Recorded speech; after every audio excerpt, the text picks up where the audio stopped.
நம்ம வந்து பலாப்பழம் பொரிச்சு சாப்பிட போறோம். அங்க வீட்டுக்குள்ளே போலாம். இவதான் எங்க தோட்டத்து ப்ரூஸ்லி. எங்க தாத்தா காலத்துல இருந்து எங்க கூடவே டிராவல் பண்றவங்க இவங்க. எங்க ஃபார்மை பாத்துக்கிறவங்க இவங்க தான்.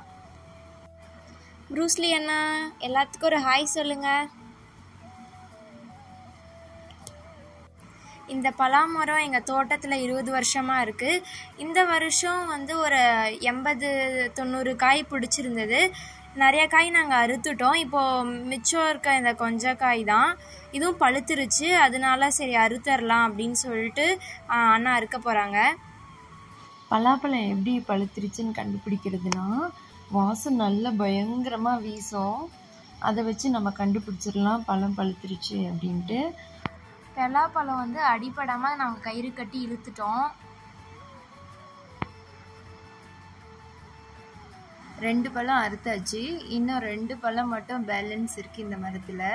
ஆக்சுவலி இந்த மரம் வேர்பழம் மாதிரி அடியில இருந்து வரைக்கும் காய் வரும்.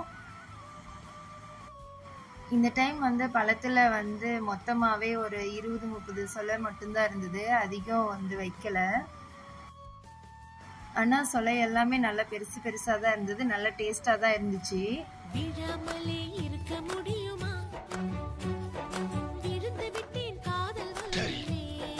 நான் செவனே தானா போய்க்கிருந்தேன். யாரு வம்பு தும்புக்காச்சும் போனா கௌரவம் கௌரவம்னு என் கௌரவத்தையே ஆரம்பிச்சிட்டீங்களா. பல அமுளி தும்ளிக்கு நடுவில் 2வது பழத்தையும் அடிப்படாமல் அறுத்தாச்சு. இப்போது இந்த 2 பழத்தையும் வீட்டுக்கு எடுத்துகிட்டு போயிட்டு அதை அறுத்து சாப்பிட போகிறோம். பாய் பாய். பலாப்பழம் அறுக்கிறதுக்கு முன்னாடி கையிலையும் அந்த கத்திலையும் நம்ம வந்து விளக்கெண்ணெய் தடவிக்குவோம். அப்போ தான் அந்த பழத்தில் இருக்க பிசின் வந்து கையில் ஒட்டாமல் இருக்கும். இந்த பலாப்பழத்தில் எத்தனை சொலை இருக்குது, எப்படி டேஸ்ட் இருக்குன்னு பார்க்கலாம். பலாப்பழம் பிடிக்குன்றவங்க மறக்காமல் கமெண்ட் பண்ணுங்கள். ஒரு வழியாக பலாப்பழத்தை அறுத்தாச்சு. பார்க்குறதுக்கு நல்லா இருக்குது. சொலையும் அதிகமாக இருக்கும் போல் இருக்குது. டேஸ்ட் பார்த்துட்டு எப்படி இருக்குன்னு சொல்கிறோம்.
பழம் நல்லா டேஸ்ட்டாகவே இருந்துச்சு.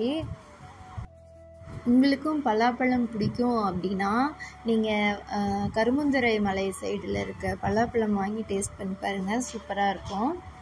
பாய் பாய்.